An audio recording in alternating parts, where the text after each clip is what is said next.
All right, Don, what are we going to be talking about tonight? Well, this is the time to start getting ready to sign up for classes for next year. Good thing to go over your hives and to check for your winter stores. And if you got hives that's died out, you can either save that comb, put it in the freezer, or melt it down. Old Don melts all his stuff down.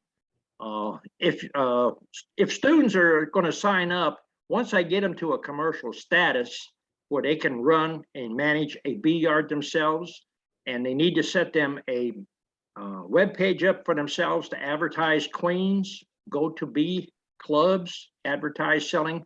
They must sell under their own name.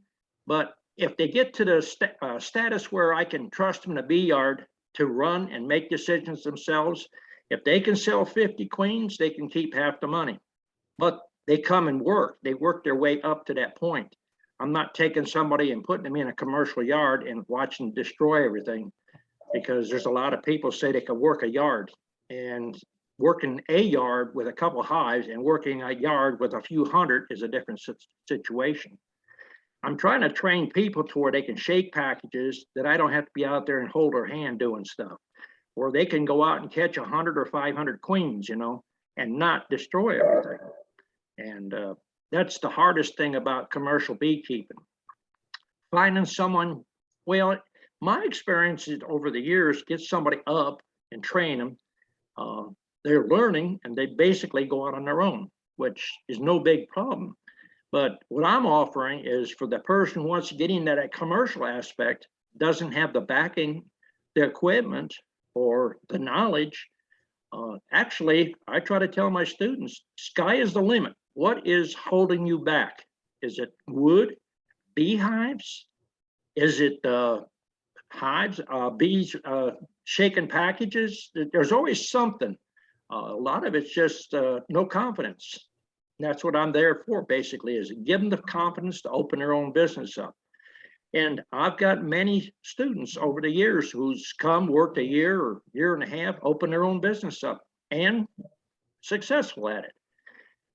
I have a sawmill. We can saw boxes. If you can run 10 boxes, you can run 100 boxes. I'll make good deals to the students that's out here sawing the wood, taking it home, building it. So there's no excuse. Wood grows on trees every single day, so there's no actual excuse. As far as foundation, we make our own foundation. So, that's another thing people say, I don't have the money to buy the foundation. There's not really an excuse a person can hand you unless they're plain lazy. If you get off your duff, get out there, you can make money. And I've got a couple dozen students that I know of over the years who first year out is making money. They're not losing money. If you go on the internet or listen to these chats, listen to people on Facebook or other media, that's all a bunch of naysayers out there. You can't do this, you can't do that. They're just lazy. They don't want to go out there and make money. It's a difference going out there and punching the clock, 8 o'clock and get off at 5. Beekeeping, you wake up, daylight, you work till dark. And if you're lucky, you have to work 5-6 hours after. There's no excuse why a person can't be self-employed and provide for his family in beekeeping. It's a growing industry every single year. I mean, it's getting bigger and bigger and bigger. I have never had more bees at the end of the year, or even in the springtime, summertime, or fall. More bees sitting in my yard that I couldn't sell. I have to stop selling usually in November.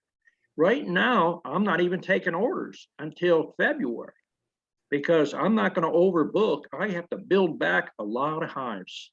I probably lost a good 50% out of one yard because students don't show up. I'm having problems getting out there and working hives like I used to 20 years ago. I mean, I got a lot of hives to go in and out of. If I get somebody out there help me and they're destroying as much as the nature's taken, pretty soon you don't have no bees.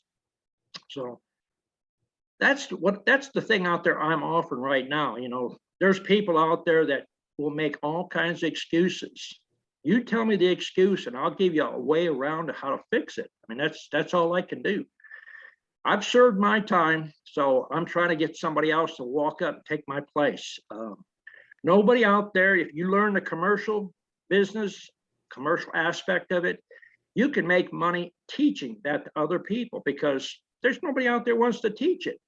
Everybody's afraid that you're going to lose $1 more to them, or they're going to be hurting, and you're going to get a few dollars just ahead of them, or get more popular than them, or sell more bees than them. It just don't make sense. There's so much business out there that it go around for everybody. Everybody should be happy. Everybody should help one another. But it's dog eat dog. That's probably the #1 reason I got turned off on honey. That'll be 20 years ago. In the honey situation, I mean, you get yourself up to 25, 50 hives, and you got a good thing going at bee clubs, the family market, or the corner store out in your front yard selling honey. Pretty soon, Joe moves in down the street and he's selling it. If you're selling honey for 15, he starts selling for 14 or 13.50. So what are you going to do? You got a bunch of honey, so you start selling it at 12. Now you got a honey war. Pretty soon, you're paying people to take the honey off your hands. You know, I've been in this business a very long time, and I've never seen anybody running big sales on queens, nukes, packages, that kind of stuff there. If you see somebody out there cutting an average price of whatever the price is going at, there's usually a reason. They either got some hot bees, or hot in two ways. They might have stole the bees, or #2, they're so hot you have to have 3 bee suits on to work them. And so there's something to think about. I mean, this is a network that you can help one another. I mean, I ship a lot of sales to a lot of my students. I mean, if they get on here, they can tell you, you know, if they're in their area, I tell them, because I get people all the time, get on my page, want to know if I have a keeper in a certain area. I send them people, I give them the address, give them the numbers. That's what I'm out here trying to do. So I hope that you maybe give it some thought. If you're not really interested in it, don't get in it. I mean, this is a thing that you love it for the bees, don't love it for the money. The money will come later. I mean, it don't take nothing to be successful in this business. I know everybody's got a good question on their minds, so I want to hear about it. I mean, if you think I'm a lot of BS, I mean, there's people's names on Don's Keepers. Call them up, ask them if they learned anything coming here, if they're making money or if they're losing money. Simple as that. And I'm here to educate you. I don't care if you buy my bees. I'm here to educate you how to raise bees. You can buy them from the guy down the street or anywhere you want to buy them. All right, who wants to go first? Get those hands up, people. Yeah, get them hands up. Ken, go ahead, Ken. Yeah, Don, a question that I'm getting asked a lot, and I'm seeing it on different groups on Facebook, is emergency feed.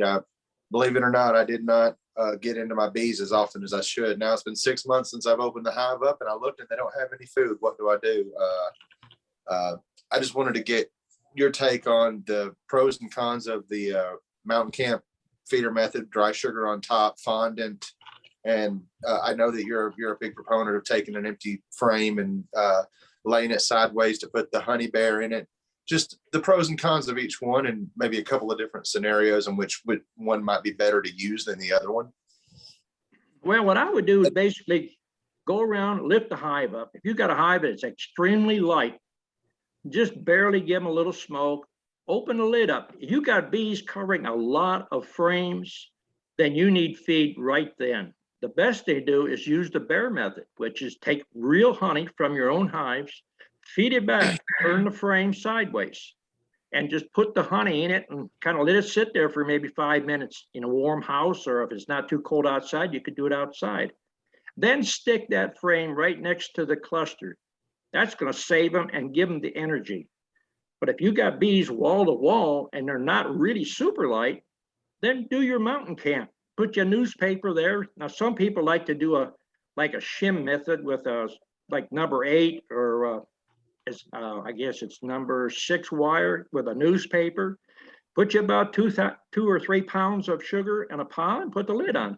That's the easy way. I mean, we have even done hives a few years back where we took 2 cups of dry sugar and dump it in the back of the hive between the frames. I mean, it's each frame or each hive is going to be a different situation. I mean, most of the time, if you're out there checking every 2 or 3 weeks, you're not going to have a super emergency situation. But you know, there's things that people just get busy. I mean, you can take liquid sugar like a 2-to-1, and if you got a cluster, spray them lightly. I mean, that's going to give them enough energy to go get that honey that you put in the frame. Or if you got some stored frames in the freezer, move it over one frame and stick it in there. I would scratch it a little bit with a honey scratcher, get a little bit of the comb open, and let them come up on it. There's no reason other than neglect to let a hive just die out from starvation. I wouldn't suggest bucket feeders in the wintertime if your hive is struggling because you're not going to have enough heat and you're going to have not enough bees to come up there. You might put too much moisture in the hive, and the moisture is going to kill them a lot faster than the starvation or the cold will. But I hope that covers most of the scenarios that you're thinking about.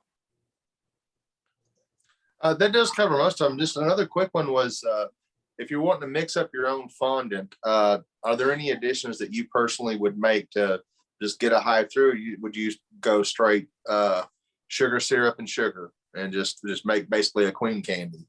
Well, you could take the powder sugar and make your own up there. You could probably add a little bit of Bee Pro or like a Mega Bee to it and put that in with it. But I wouldn't get too much of it in there because then you end up running that risk of getting beetles in there. And beetles can be a problem when a hive is weak. When the hive is fairly strong, you don't normally have a beetle problem. Okay. Okay. All right. Anyone else have questions? Get those hands up. I'll bet you Dennis has something to say. Hey, He's oh, shaking come his on, head Dennis. already. Yeah. Oh, not really. I'm just kind of listening and trying to catch on to something. Just working on spring. It's amazing. The bees are tucked away and I'm already planning for spring. That's one thing that most people don't understand right now. Getting cold out there, too cold to work in the shop. But Dennis had even made a remark, I believe it was 2 years ago. He had so many of these 5-frame boxes ahead. He said he had more than enough. And it seemed like once the season started, 2 months in there, he said he was a little bit short. You want to comment just a little on that, Dennis? Well, you're gonna have, I kind of go full steam, have to cut back and redirect and figure out. I would suggest figure out what you want in the business and then go for it. And I had plenty of boxes. I'm still making them boxes. And just make sure what you want to do. I've got several hundred of the 5 frames. I'll go back to work this year. And right now I'm building tops and bottoms. I can't keep up. But figure out what you want to do and set it. I get big hopes and I got gun ho. And then I'm 63. I'm going to kind of figure out what one man can handle, and that makes it more fun. It becomes less work that way. So that's what I'm doing. I'm just preparing for spring, trying to get everything ready for the queens, get my frames ordered, put together, and all this kind of stuff. And that way, when it comes spring and you make a call and knowing you can't find anything, I'll have it done. Have you had a problem selling any bees in the last year or two? Last year I cut them off pretty good. No, I don't have any problems. I've got enough dummies up here that are all going to go chemical free. I talked to one today. I said, well, contact me next year. He's already lost 2 hives already. And I've been that route, went a few years that route, but you better know what you're doing. And I can't do that and be as big as I'm trying to get. You've got to do something to keep hold of the mites. Mm-hmm. They don't learn, but I'll sell it to them next year. Hopefully I'll get down your way. We'll see how things go. I haven't had any calls on packages, got quite a few on nukes, but I may need to get away for a winter break before this thing takes off. But You come down, I'll put you to work. well, I don't mind that. I'll pick up something while I'm there. That's all I got. I don't have anything as far as right offhand. Now, people's wanting to build boxes up right off the sawmill. I get people ask me that all the time. Well, you got a sawmill, you can't build boxes off the sawmill. I have cut wood out there one day, and if the bark has fell off of pine trees, then normally within a week you can build a box. And I've got boxes out there. My students can tell you that I stopped branding 25, maybe 28 years ago. They still got brands on there. Now, they're not in the best of shape, but you're going to make a living selling bees commercially. I tell students plan on 6, maybe 7 years on a box. If you take care of it yourself, it'll last. But now, if you get a bunch of help in there that just don't care and slinging stuff around, you're going to bust it. So that's one thing you want to take and pay attention to. And wood is wood. It holds bees. I got beehives in my property out here that is made out of cherry, black walnut, butternut, sweet gum, pine, any kind of wood you can name except cedar. I don't use cedar for beehives. So if you need wood, I'm selling $10 a board, 1x12s. They're 8 foot to 9 foot long. You can usually get almost 2 boxes out of a board. If you're building 8-frame stuff, I figure 64 inches will build you a box. That's allowing 2 inches for waste. Because if you're cutting like on a cutoff radio arm saw, if you got a knot towards the end where you're making your cut, I just cut that piece out. If you want to cut all select premium boxes, you can sell them and make money at it. Bees don't care if it's number 1, number 2, or number 3. They don't even care if it's got a hole in it, knot falls out. They don't care none of that stuff. So build numbers. I mean, part of the gizmo coming here is the networking.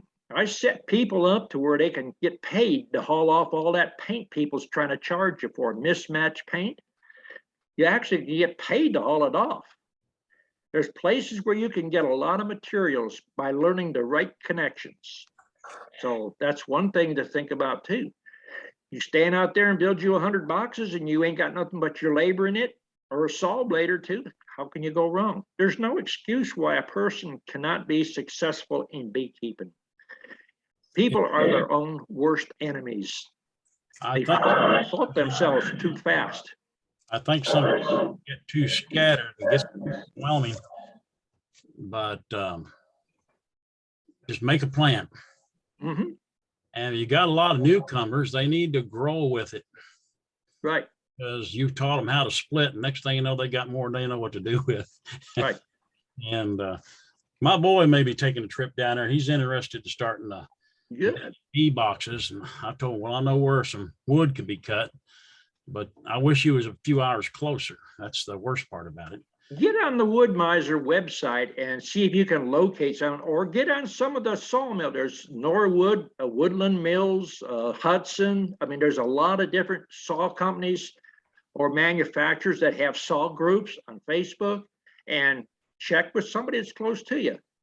A lot of people will saw by the hour, bring, your place. I do it at my place if I have time, but I'm using a hydraulic mill and I can cut pretty fast. I got a skid steer there. So, when you're paying someone to cut wood and you pay them $50 or $100 an hour, and they got hydraulics and a machine to move a 3-ton log, is different than paying somebody $50 and they got back power and a long arm and try to hope they roll logs up on a sawmill. There's a lot of little things to consider when you're hiring somebody to saw your lumber. Or get a hold of some of the people and just buy it outright. Beetle wood is the #1 wood to build bee boxes out of. It's light, got a blue stain to it, not a thing wrong with it. We don't have pines right here, but I'm within about 4 hours of some. I can go north or come south. And I've got my father-in-law's got a big mill. Mm-hmm. It's just another thing that I'll let him do that. If you're going to get into that there, best thing to do is buy you a good planer. Don't buy a tabletop or a bench top. you're just wasting your time and money. Because if you're gonna do logs, they ain't gonna last long. Well, the first nail you get. Well, the nails are not as bad. It's just most of the bench top are for lightweight wood. I run thousands of board feet through my planer, and I sharpen my own blades, so I can make a pile 4 foot wide, about 4.5 foot high, and about 18, 20 feet long in about 3 hours. I could take almost a 1/8 cut off of mine. Where your bench top, you're lucky to do a 1/16. And if you're taking much material off, you're not gonna survive much. It's like trying to cut rabbit joints with a router. It's, you know, if you're gonna do the bee business, buy a table saw with a dado blade and you can do some production. A router is gonna burn up. I don't care if it's a heavy duty one, it's not made to work a lot of hours steady. And if you don't have really good carbide bits on it, you're just gonna burn it up. I've been down that road, so I don't want to get on that preaching thing, but I can tell you ahead of time what will work and what won't work. You get a good, and I'm not promoting Grizzly, but you get a Grizzly planer, 15-inch planer, it'll do about anything you want. I personally wore out a Grizzly about 8 years ago. I got a Shop Fox now. That's the second Shop Fox I've owned in 3 years. I put a lot of linear feet through a planer. In fact, I wore out about 4 sets of blades on the planer. Buy something good, build your boxes. You save 90% on your boxes or more. You're getting ahead. And networking. If you go to 4 or 5 bee clubs, tell them, look, I'm going to be selling Don stock here, and you don't have the bees, you call me up and we can supply you the bees. If you become a student, the price of the student's $1,000. And then once you get up to where you can work a yard by yourself, you can get half the money on those queens. But you sell those queens on your website. You could sell them as my queens, but you sell them on your site. And you get those queens if we're not pulling a lot of queens out for packages. I mean, I have to tell students ahead of time, we're shaking a lot of packages early in the springtime, so we're going to go through about 500 queens to 1,000 queens a week. But you learn how to do your grafting. You're going to have anywhere from 1,000 cells in an incubator, and I show you how to build your own incubator out of an old refrigerator. You can have cells there that you can learn to graft. You can sell those queen cells, ripe queen cells. We sell them for $5, and we sell them either 50 or 100 of them at a time. You get other beekeepers that want to buy ripe queen cells. Queen cells go for $10 to $15 actually. And if you learn to make the natural cell cups yourself, they sell for between 10 cents and 15 cents a piece. And we got a mold down there that we dip. I show you how to build that mold. You can make 60 of them at a time. But you could stand there at the table and you could probably turn out 5,000 in a half an hour. But save your wax. Use capping wax, the best clean wax you can find. We're of all of it right now. Yep. There's a lot to take in. Well, I'm just learning. I did get a pretty good graft last year, so getting that figured out a little bit. Yep. It takes time. Had a couple of virgins come in and wipe me out on a couple of nice sets of cells. Mm-hmm. We've learned how to avoid that. So it's just a matter of. It's trial and error. Because I've always done honey, not bees. So the last Right. 5-6 years, I'm switched over to bees, and Mm-hmm. a little bit of difference. Mm-hmm. Yep. I enjoy it. That's my work and retirement. Yeah. Forget I mean, it's nice to work for yourself. Oh, I've always worked for myself. That's my problem. I should have worked for someone else, drawn some 401k and done something else for us. But, I've always been self-employed. If you're not motivated, you're not going to get anything done.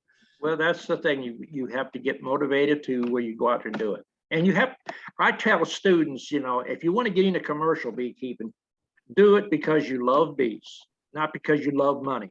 If you love the bees, you don't mind the work, and the work will provide the money. It's as simple as that. I agree. I got a lot of ads off your website and I got a lot of them off Craigslist. And then I've got 2 or 3 bee clubs that they bought once about 4 Yep. years ago. And pretty soon they start coming. And little by little, That's how you build your network up. I just I tell the young ones, don't overextend yourself. I So sold myself almost down to nothing. Now I'm getting back up to where I can make some sales but still have my resources. One thing I try to tell students is focus. If you want to make queens, focus on that. Don't get in there and try to hit all the bee clubs and be the honey salesman. Yeah. And then either your wife or the husband get into making soap, then candles. You have to stay focused on one thing. You can only do but so much. And when you start doing too much, you're not good at anything anymore. So that's one thing I try to tell them. Queens is what you like, stay with the queens. They'll keep you busy. The big thing here is, but there's enough queens throughout the year to add to that. But nukes is what they're buying here. Right. Queens, I usually buy down south early. And then, I sell quite a few of them, but Oh, yeah. the nukes is where I'm going at. And then queens all through the rest of the year. And I want to take this year and take all my resources down, split them all real heavy. Then I won't have to worry about them swarming too much. This year I'll have a little bit more queens to sell and I'll build them back up for next year. Next year I ought to be set. Plan That's A. what I keep saying. I've said that before. I learned the beetles cost me a few, spraying and cost me 2 or 3. So I've got my yard scattered so they can't wipe me out like they have in the past. But we'll see how it goes. Looked good this year. Yeah. I might be whining come spring, but so far it looks pretty good. But I don't have too much other than that. I'm just listening. I always glean. I always hear something I hadn't heard before. Well, that's what I'm here for, to answer your questions or cause confusion one to the other. All Michelle, right. got a question?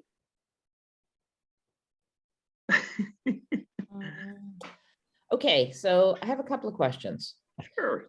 I have an apiary that has been running for about 3 years, and I'm trying to assess whether or not there's enough forage for the bees. So it's pretty remote, and it's about it's more than there's no humans around for really far. And there's no beekeepers for within maybe about 30-40 miles. And it's mostly rock and granite, and mixed deciduous coniferous forests. And is a lot of lakes and ponds and bogs. So I have, last year I ran 9 hives there. So I started with 4. Then maybe last year I had 6, this year I had 9, just the regular splits from each other. And out of the 9 hives, 5 of them gave me about 40 or 50 pounds of honey. And the other ones didn't give me enough honey to pull. Now, that being said, I left 50 to 70 pounds on each hive because I'm trying to be a lazy beekeeper. I don't want to feed in the fall.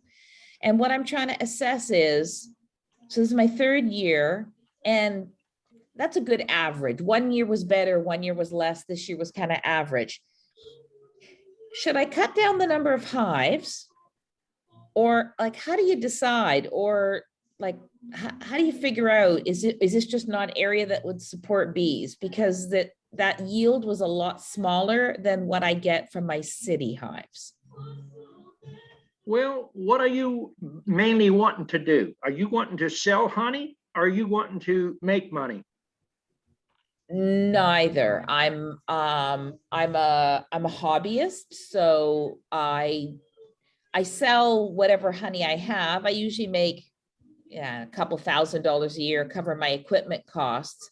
I'm not really motivated to try and get as much out of them as possible. Otherwise, I would have taken all the honey and fed them, right?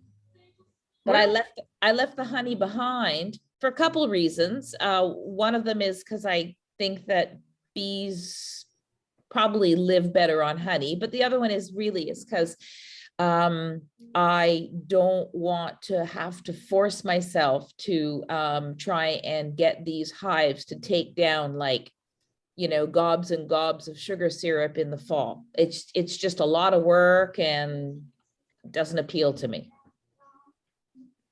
Well, I mean, everybody's got a reason they do beekeeping, but as far as not having enough forage, That's what I'm like. Or do you think that's average enough? I just shouldn't worry about it. every year is going to vary.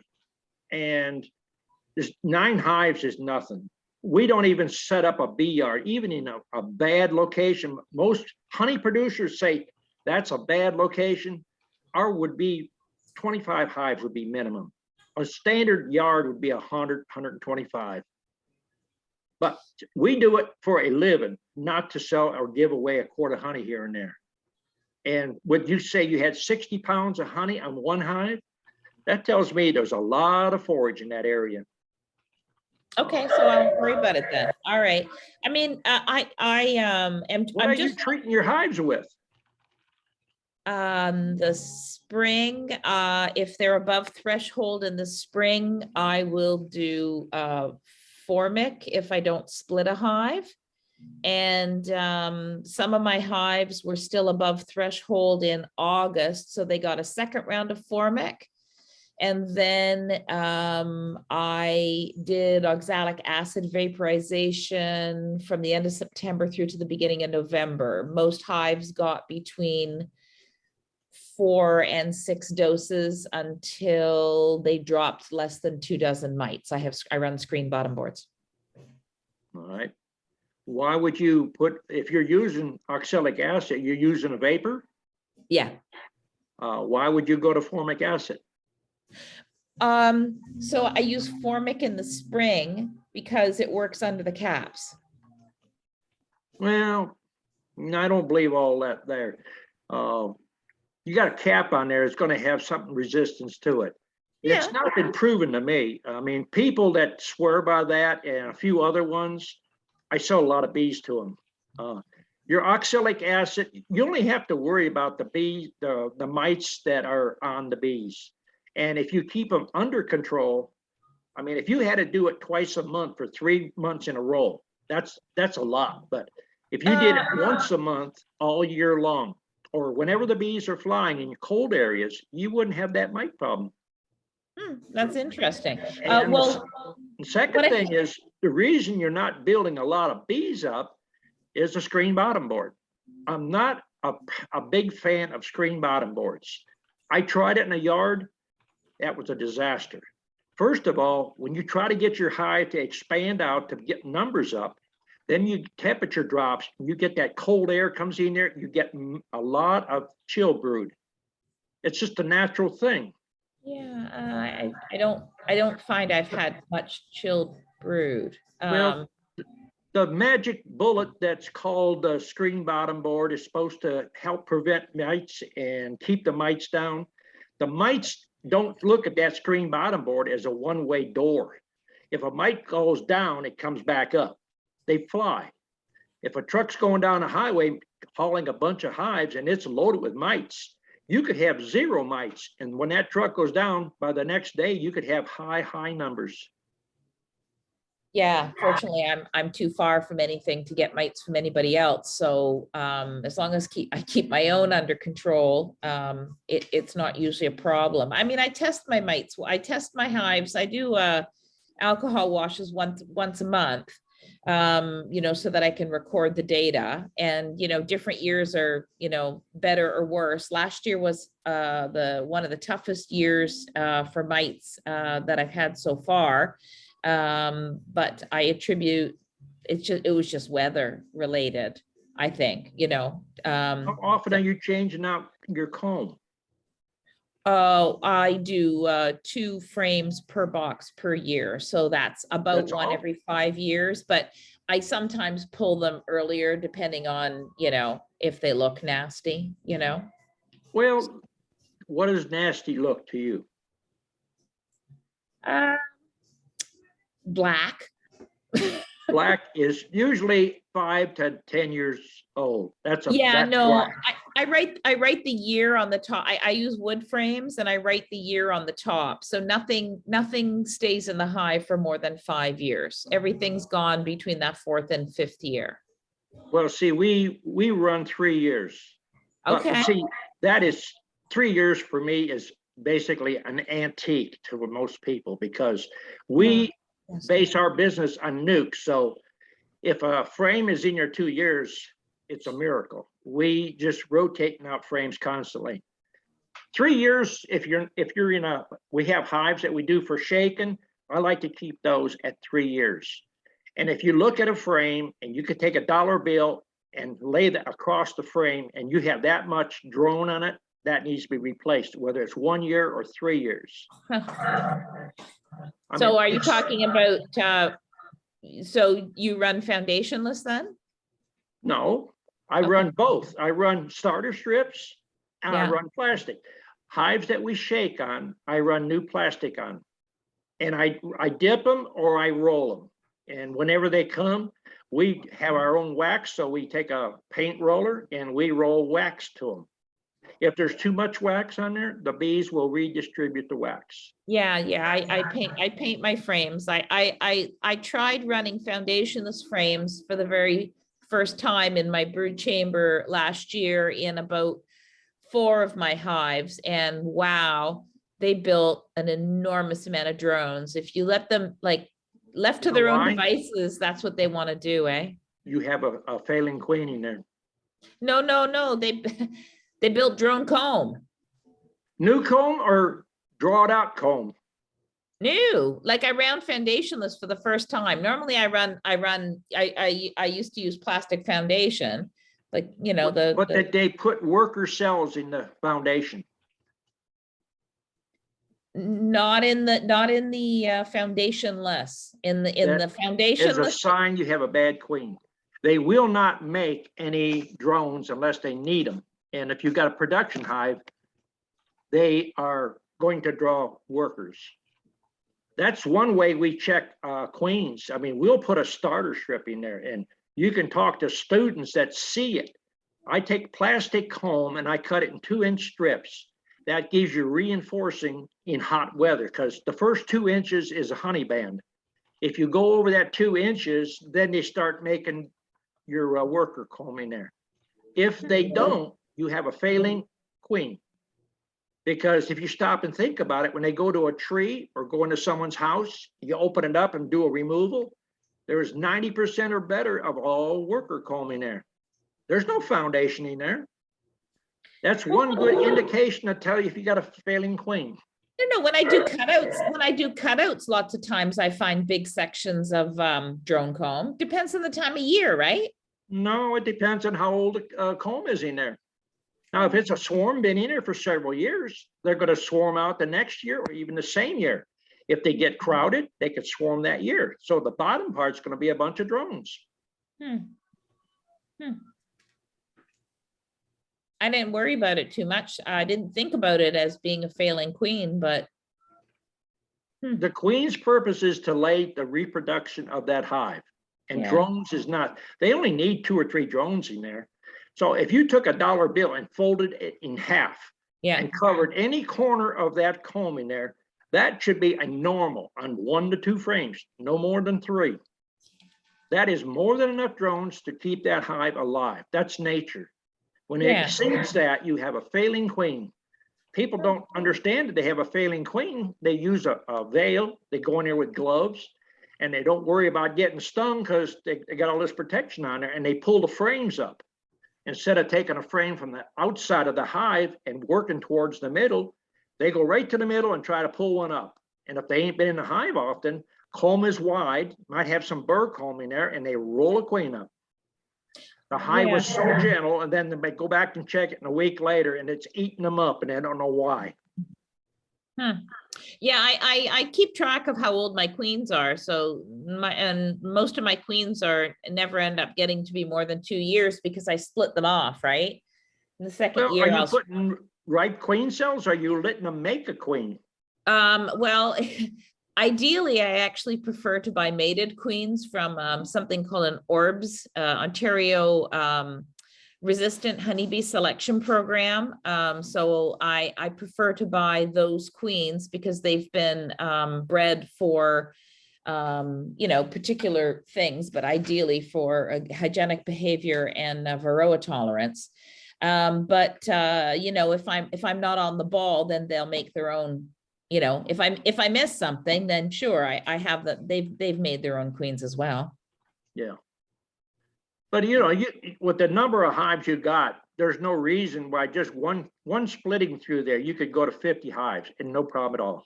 Oh yeah, I don't want to, but yes, thank you. I'm fully I'm fully aware of how quickly I could move up. But my yard is not very big, and I can't really make it any bigger because of the bear fence. So I put the bear fence in, and it's in granite, so it's in rock. It's metal poles that are they're drilled and cemented in.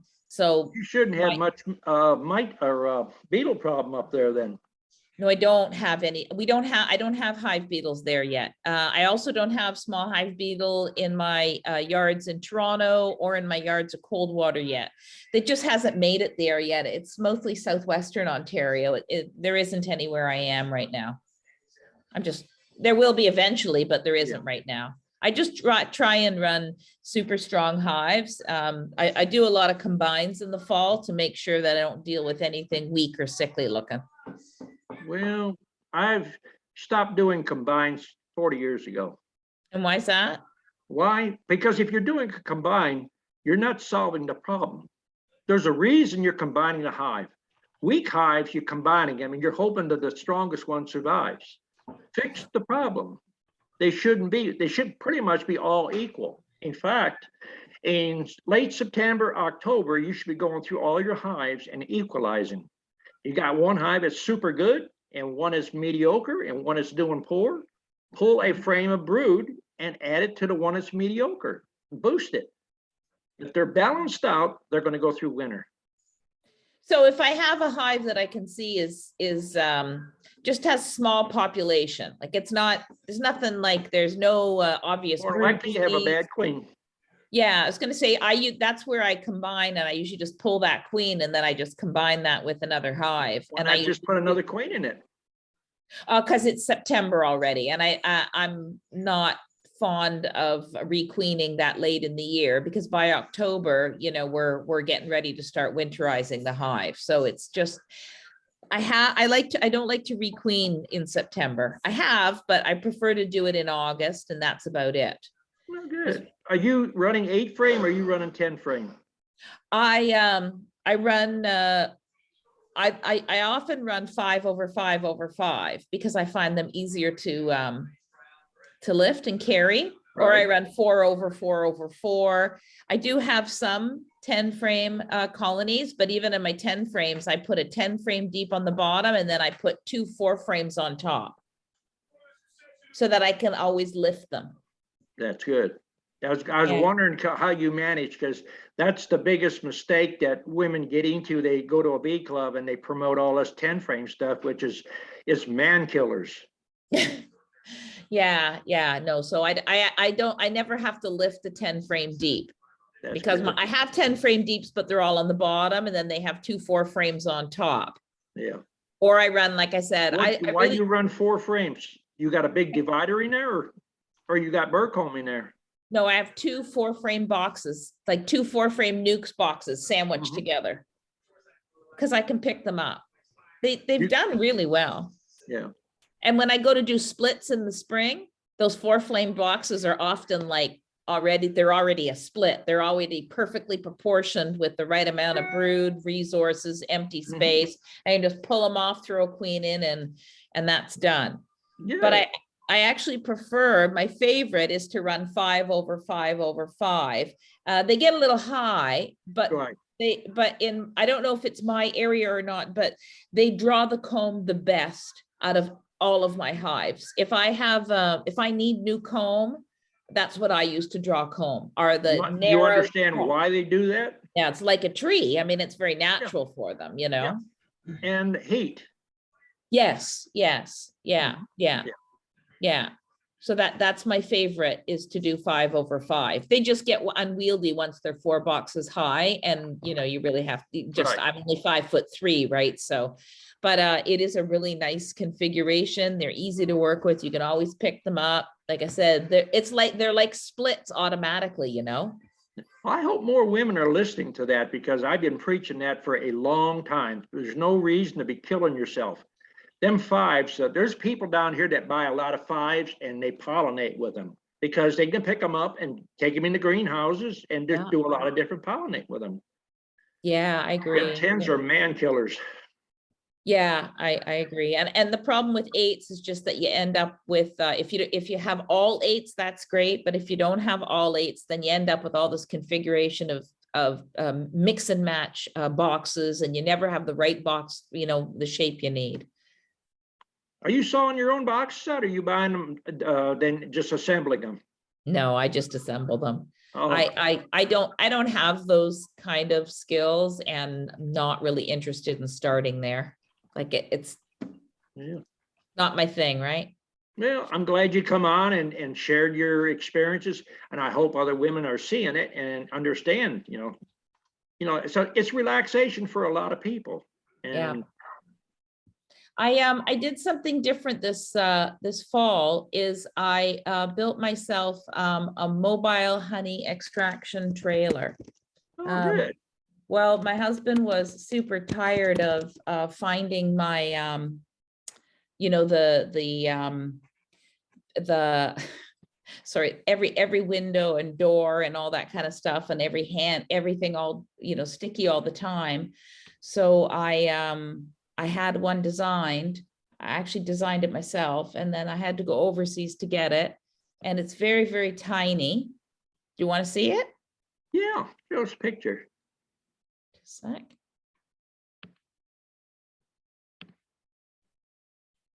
Hold on, take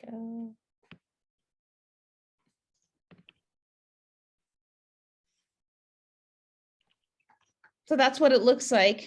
That's It's great. it's 9'6" by 6 feet wide. And inside it has a 20 frame extractor with a 20 frame uncapping tank. Yeah, has a 20 frame uncapping tank, a 20 frame radial extractor with a bottom mount motor so that it's better for travel. And then it has stainless steel counters and running water. That's great. And I take it and I go into other beekeepers' yards and I do all their extractions for them. You keep the wax? Most of the time, yes, because most of the time they don't want it, but if they want it, I give it to them. It's really it's on a, as need basis, but it helps out the beekeepers who don't have either the money or the time to do their own extractions. And Have you tried going into the Ross rounds? so that's all plastic. And I am somebody who tries to be really low plastic. Oh. So I'm, I like the idea of putting it on, but again, don't Ross rounds need a really, really strong, heavy flow to get them all filled? You can create the heavy flow. I mean, I do it in Georgia. I mean, I have had students and I teach them how to do it. I live in an area where there's no orange trees, and I can produce orange blossom honey right in my yard by feeding honey to the bees, causing a super flow and putting Ross rounds on, which Ross rounds is great for someone who don't have an extracting room. You can have a small SUV. You could have a small camper trailer.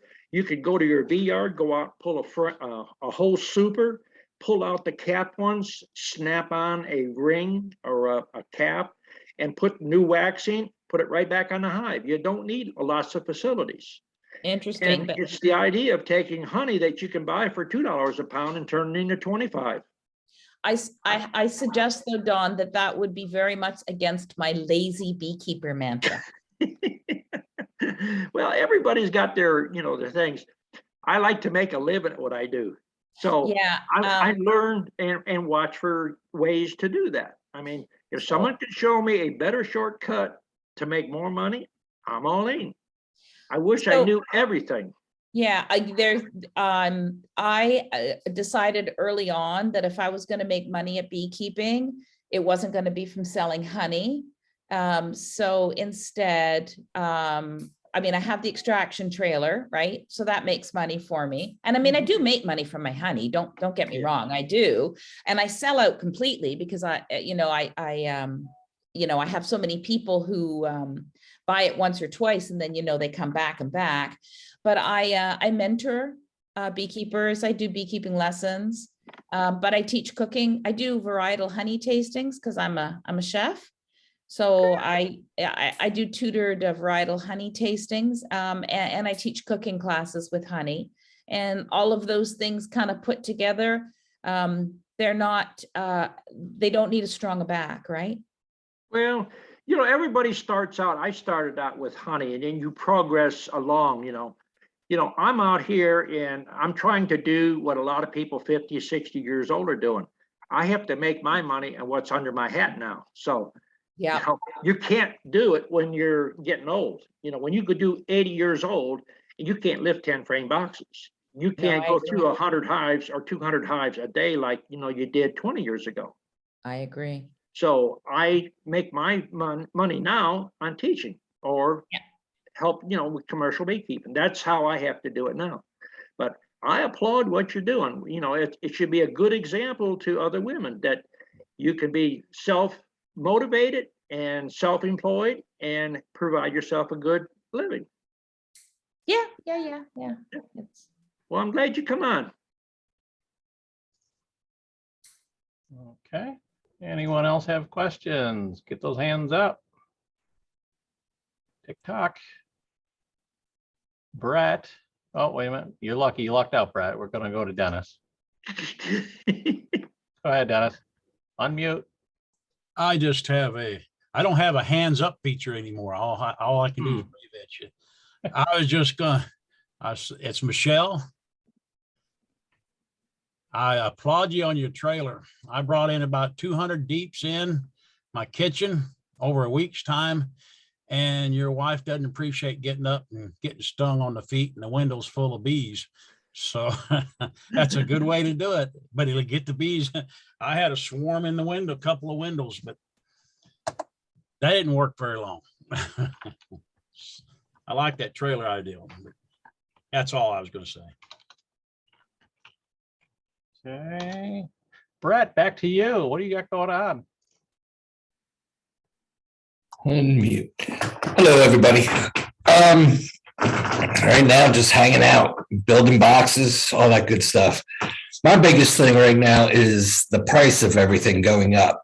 Buying sugar, corn syrup, whatever you're going to feed with, and trying to find somebody that's selling it at a reasonable rate. That's the biggest thing I'm having trouble with right now. Everything's just so expensive in this area. My wife asked me to ask you guys something, and now I forgot what it was. She's going to hit me upside the head.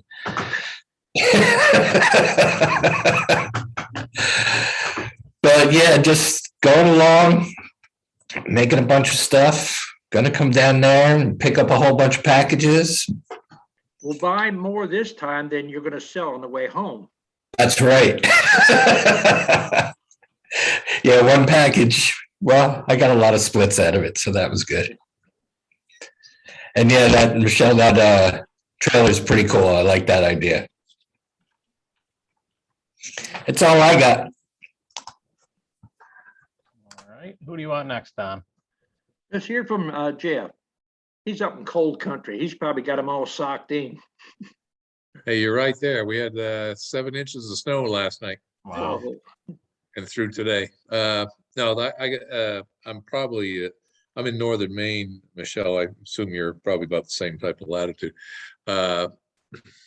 We got the hives mostly in the a heated shed. Heated, I mean by that, it's very simple. It's a light bulb where I can jack it up to 3 light bulbs if it gets super cold. But they've been, the more hives you get in there, the more heat they produce. So it's been relatively, I don't need to have any heated source in there right now. I just have a fan that provides air circulation so they get a little bit of fresh air, and they seem to be doing fine. Summer bees are dying off, so I have to brush them out every once in a while. But right now it's just seeing where we can I'll check them in a couple weeks, see how they're doing on their sugar supplies and all that hard candy or Boardman, and we'll see how they're doing. That's where we're at there. Not much else. Quiet on the northern front. We got until roughly end of April before we pull them out of the shed. Are they still holding pretty good weight? Yeah, they seem to be. They seem to be. Once we get probably, you'll know the ones that will be able to differentiate which ones are going to make it. You'll know by probably 1st of February. I mean, it's a question of what their size is, if the queen's been able to maintain a cluster that she can, develop a little bit of brood over the winter. What is your smallest cluster and still have a hive that survives where you're at? Oh my God. Smallest one this was actually one of those plastic hives I've been experimenting with. It was probably 1 frame with bees on it in a nuke box, in a plastic nuke box. So Is that on just one side of the plastic frame though, right? Yeah, The cluster, yeah. We've had some a few years ago that was the size of maybe your fist, and students would look at them in January or the 2nd or 3rd week into January and say, there's just a fistful of bees in there, they're not going to make it. But a lot of times if they don't get wet, they pop right out there about the 1st to 2nd week in February. That's when we start to see our big increase. Right. Yeah, we don't, you start seeing the uptick in that about the 1st of March. That's when you'll put in your first pollen patties in that, about that time frame. That way, so within a couple weeks there, their numbers will go up dramatically. When And do also you start to move them out then? This April? past year I did, this past year I did 1st of May. But I like to try to get them out. Depends on the snowfall and how much snow is in the area and the bear activity locally. Or I got so many hives in the shed now. I definitely have to move them out. I have them on pallets and a couple that are on the floor. So You single high or you double high? probably about half and half. No, probably no. I got 1, 2, 3. I consolidated them, so I got about 3 that are doubles, if you like. They're 8 frame, and then the rest are all single frame. Yeah. I mean a single box. Yeah. With a top with a sugar, hard candy or hard sugar. Does it help if you put them on pallets and put like 4 hives to a pallet, then put 1 pallet on top of another pallet with 4 underneath that? Well, what I do with the pallets is it works with their side to side, especially in the shed. I got 1 other pallet with bees out in the open, but wrapped up in a wrap below a deck, and we'll see how they do. But normally I do the pallets. I put wheels on the pallets. That way I can pick them up with a tractor, move them in and out. That's the only reason why I got them on the pallets. Yeah. Now where we had a couple smaller hives, you could pick them up, put them inside the shed, no problem. I know some commercial operations, they put several hundred on pallets and then stack them 2 or 3 high. Oh, And yeah. Heat transfer from one to the other, they seem to do very well. Right. I got a couple that I got 3 stacked. So we'll see. So I'm aware of that. I've been experimenting with that. Yeah. Depends. It's question of the economy of space and all that stuff. Originally, More sheds. well, that's what I was thinking. I had to build a bigger shed. Next thing, buy you a wood miser, saw that wood. I got plenty of wood here, that's for sure. But yeah, there is a scale aspect because normally I was just expecting to have maybe 4 to 6 hives in one of the in the shed itself, but we were able to pump it up this year. I could probably do more in there if I really get clever, stacking them a little bit differently. But right now they seem to be fine. I mean, it's just right now. We'll know by when I do my first check on where they are with resources and where they're at inside the hive and all that stuff. I'll have a better idea. I don't put any feed in there that has any of the bee friendly stuff, because what happens is that draws them out of the cluster up into that area too soon, I think, in the wintertime. So, I mean, that's a good feed to use and first elsewhere, but or in the spring maybe.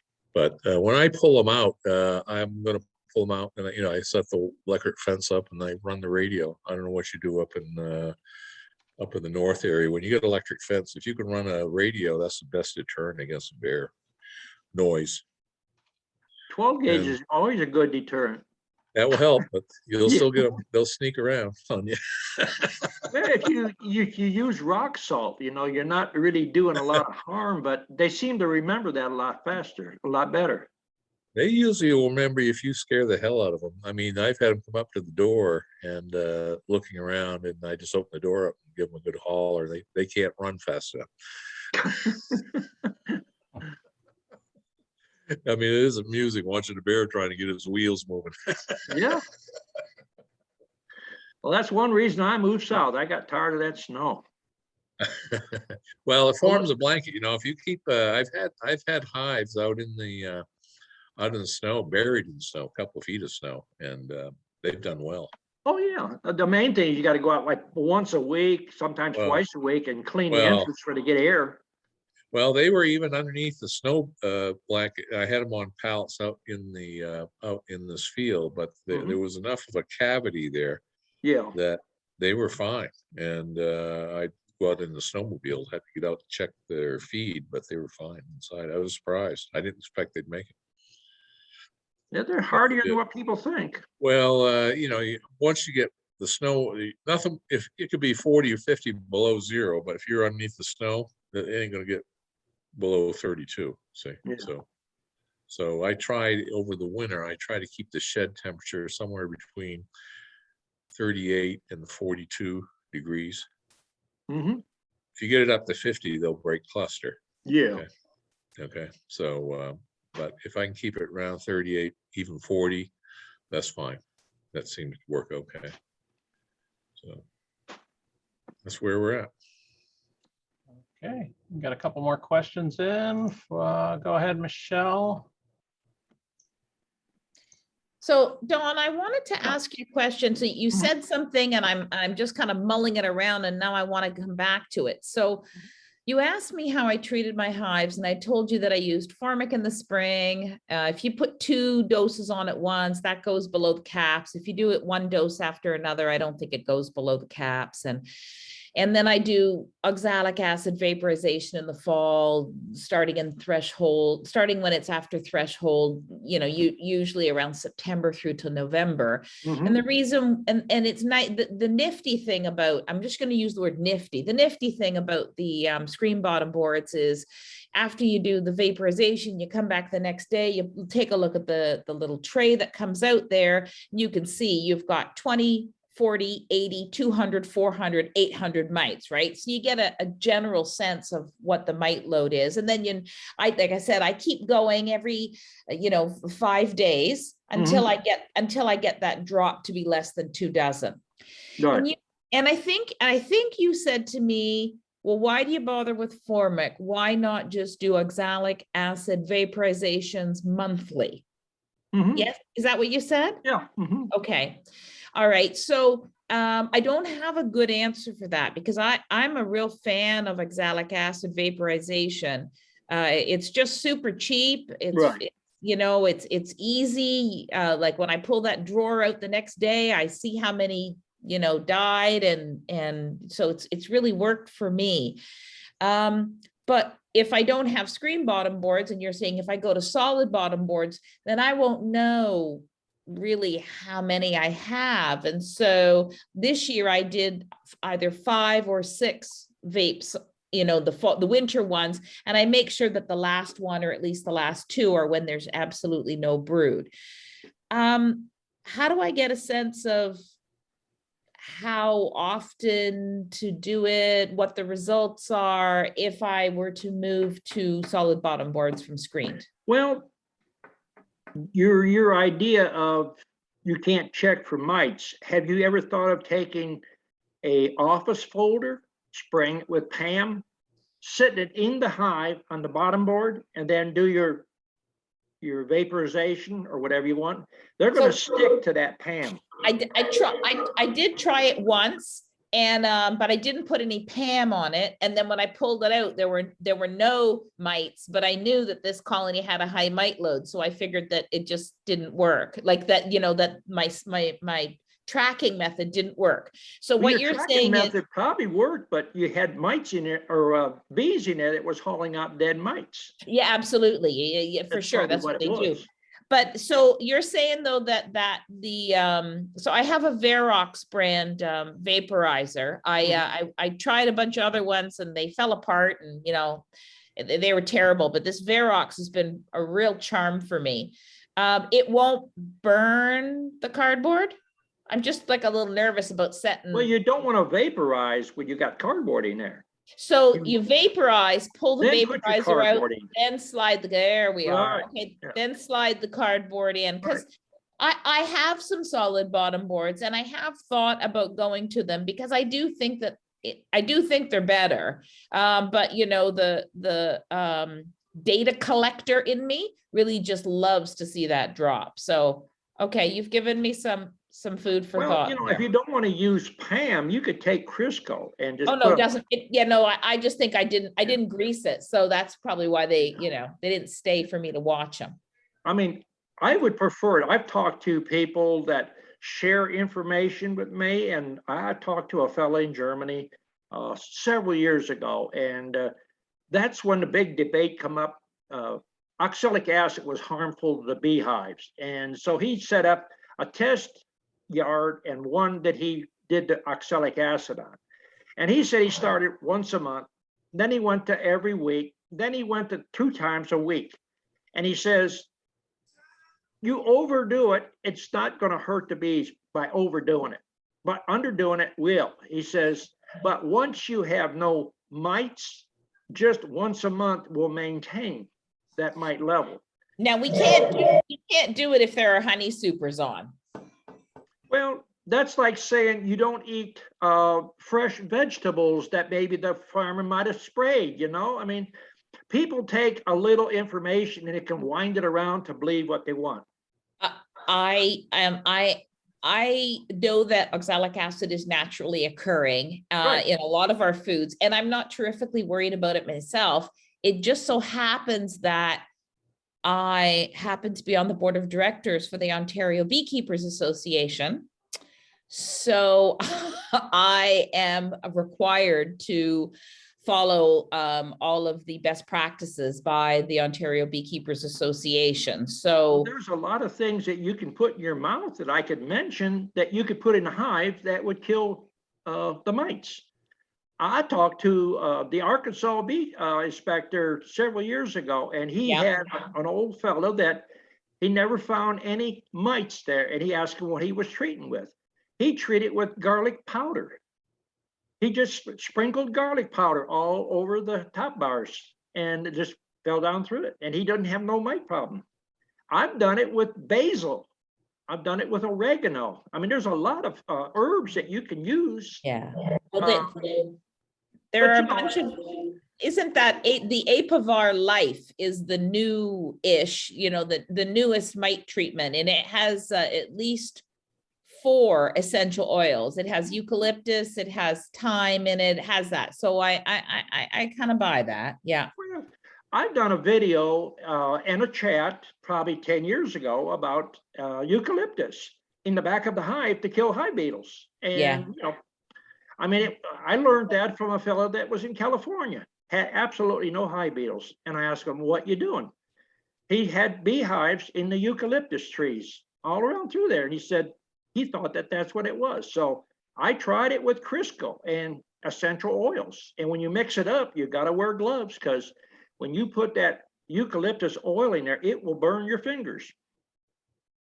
So, I used to roll it up, put it in the back of the hive. It is another way to fix the problem. There's a lot of solutions if a person is open-minded. You can find fault with drinking water. It'll kill you if you overdo it.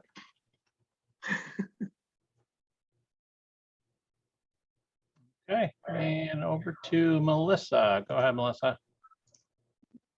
Hey, Don, when you say once a month for that oxalic acid treatment, you only mean one treatment, not a series of 3, right? No, you do one treatment. I mean, you could do it as a maintaining or like a preventative to do it. But if you Right. got mites, the best thing to do is do one every week for 3 weeks. Right, and is that what you mean as a full treatment or a once a yeah. month treatment? What you would do a full treatment, then you would maintain it. Of course, you'd go back in 3 treatments and then check it. You should see the 3rd to 4th week, you should see a big noticeable. I've even discussed taking a pump up sprayer with oxalic acid and spraying the bees down. I mean, it's a shock treatment. I mean, it's quick kill, but you got to be careful. A little information misused can damage a hive. I've done this stuff for quite a few years, and I know what the limitations and stuff is on different things, but a little information to some people, and a little bit, well, if a drop is good, 10 drops is better. That kind of attitude, and they get in there and they cause themselves some problems. For Michelle, it sounds like you might be in Canada, but recently, earlier this year, the FDA approved oxalic acid use, the vaporization with honey supers on, so They've Food been and doing Drug it in Europe Administration. for years. right. It might be coming, it just isn't right now. And because I'm on the board, I need to stick to the best practices that are promoted by the Ontario Beekeepers Association. But yes, I am following that. Okay, and finally, I'd like to mention that I will be bringing Don's bees up from Georgia to Northern Illinois in the spring. So if anybody's interested in nukes, packages, or queens, you can find me on gsbees.com. That's gsbeez.com. Thank you. Okay, if there's no more questions, that'll do it for tonight. Going once, going twice. All right, thanks everyone. Thank you, Don. We'll see you in about 2 weeks. All right, everybody, thanks for showing up. Have a good one. Good night, everybody. All right.